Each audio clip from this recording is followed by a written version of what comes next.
Get started now. IDW number 6. Interesting. Number 6. All right, let's line up our camera here. See what we're doing. Come to here. Oh, yeah. Look at it. Still nice and crispy, leaving it very good. All right, this is called Mission to Bilbosa Part 1. The Nihil are temporarily subdued, but a Padawan's work is never done. Farzala and Court join the crew of the vessel and travel to the Nal Hutta for peace negotiations. But they must put their Jedi training to the test to preserve the peace and appease the Hutts. So part 1 ended. We're not really sure what happened with Crix. Azine is now with the Jedi. Crix is with the Nihil. We move on. So it starts off, and let me just say that the vessel is a ship that was mentioned in a book called Into the Dark. So my eyes got lit up when I heard that the vessel was going to be in this particular arc here. So that's pretty cool. All right, so we got a little bit of a sun glare here. Is it this one? It is that one. Let me just move that out of the way there. That way you don't get a little light bulb glare there.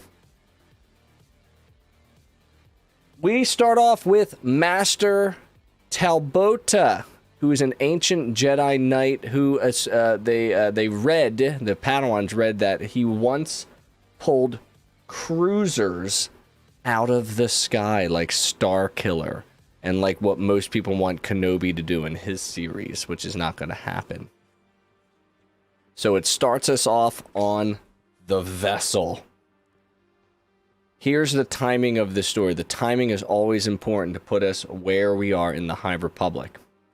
They've been fighting the Nihil, but that's over for now. They've been fighting the Drengir with Master Obratuk, who's taking a snoozer right here. And they're on their way to Hutt space. We have Leo, Affy, and Geode, who's like a rock Venetian sort of thing. So they explain what's going on. One thing that I noticed about the vessel is that it looks eerily like a Star Destroyer. Okay, so they're sort of chatting it up.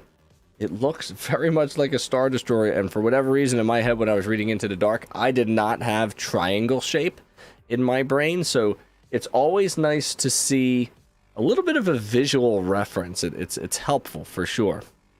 So Master Obertuck is sleeping for some reason, and it's up to the Padawans to negotiate with the Hutts. Farzala and Leo. Farzala is this dude, and Leo is that dude. And they're sent to negotiate.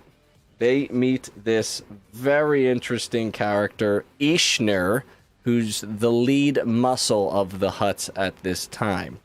They have to hand over their weapons, which is kind of standard for meeting with a Hutt.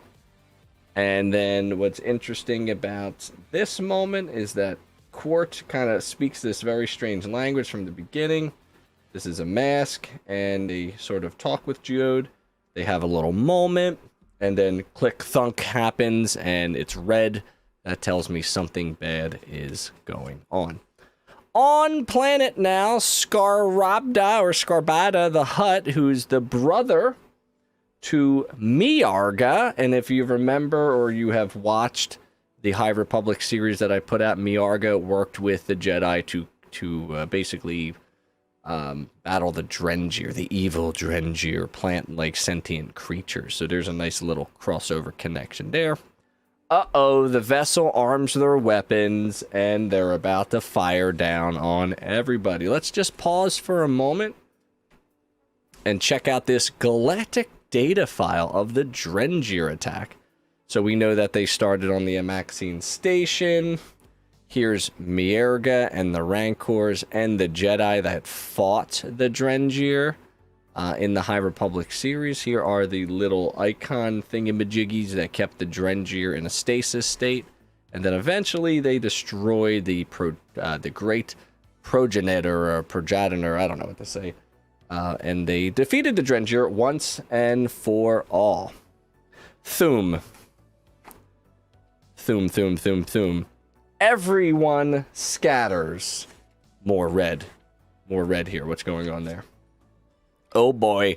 This is a hungry, hungry hippo rancor. Now, back on the vessel, it seems like this was a setup to fire onto the huts, and then out of nowhere, Geode, who's a Venetian rock that we don't know if he talks or we don't know whatever, they're making him to be a very complex character, even though he's a rock, appears in the cockpit. And this guy's very surprised. Gah! He's very surprised by that.